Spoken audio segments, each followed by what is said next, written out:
Hi, this is Andrew Davey at Nevada Ford, and we're here with Assemblyman Justin Watkins, who represents District 35 nearby. Thanks for joining us. My pleasure. So to start off, why are we here tonight? Why are we out here at Spring Mountain Ranch on a Saturday night?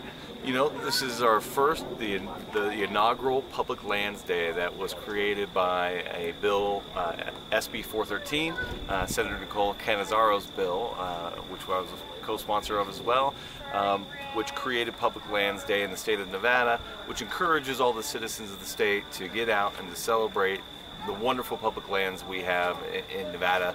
And as a native Nevadan, public lands are synonymous with Nevada.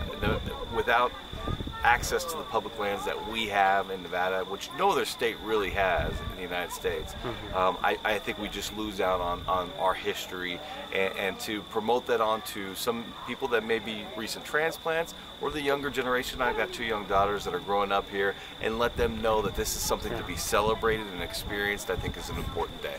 So how involved were you in passing this bill, and what other legislation this past session were you working on in terms of public lands protection? Yeah, so this bill in particular, you know, Senator Canizaro didn't need any help from me, man. She did a wonderful job of carrying this bill through. I think it passed unanimously.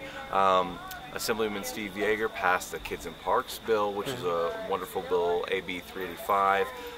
And then we worked on some water conservation bills, that one in particular which was supported by Assemblyman James Oscarson, whose district we're actually in right now, which provided for water conservation to be considered a consumptive use of water for the purposes of protecting your water rights. And so in the past, people would pump and dump their water just to protect those rights. And so that was a major bill. I proposed two bills in relation to public lands. The first one was a corner crossing bill, which allowed the public to cross the corner checkerboard pattern of public lands and private lands, which would have given us, Nevadans, access to about 3.7 million more acres of public lands. It ultimately didn't pass, but I look forward to it coming back next session.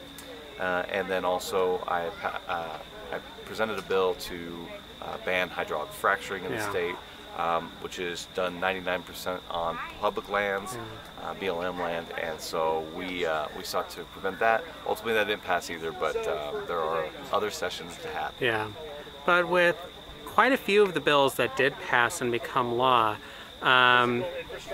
it was interesting to see how those bills passed with bipartisan support and were signed into law by a Republican governor. It was interesting to see the contrast between this bipartisan consensus in public lands here in Nevada state government versus much more of the rancor that you see at the federal level. How did it feel for you? I think that's a reflection of the heritage of the state of Nevada. There are certain issues in Nevada that Republicans and Democrats will agree on that maybe a lot of states that's considered a blue issue or a red issue, and it's just not here.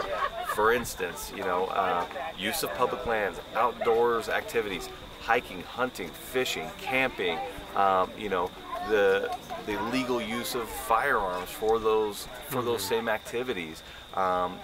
You're not going to find a lot of disagreement amongst Republicans and Democrats, not in this state. And we're in other states you might. And so I think, you know, I'm a Democrat. I grew up in this state, and you know, for me, using public lands and enjoying public lands and being a consumptive user, a hunter, has been a way of life. That's how I grew up, and I know there's tons of people on both sides of the aisle that have a similar history with this state. And finally, what's your message to your fellow Nevadans and why they should care about the protection of public lands? You know, even to this day, you know, when we're out in the community, there are people out there who may not know very much about places like Red Rock Canyon or Black Rock Desert, public lands north and south. Yeah, I don't want to know a Nevada that doesn't protect its public lands. I don't want to know a Nevada that doesn't have the access that we have to public lands, because a Nevada without that is no Nevada that I know. And we have, it's a great question because, you know, especially in my district, we're a fast growing district. And when I would knock on doors, I'd meet a lot of people from other states. And yes, they had registered to vote, but they didn't feel like they were invested in the community yet. And I don't think that there is a better way to get invested in our community than going out and enjoying the public lands, because a lot of people are out here doing it, and typically the people who are out here doing it are also invested in the community. And you know, so if you're new to Nevada and you don't know how to get started, you know, there's mountain biking clubs, road biking clubs, hiking clubs, you know, walking clubs that all are out in and on the use of public lands. And so I'd say get started. Yeah.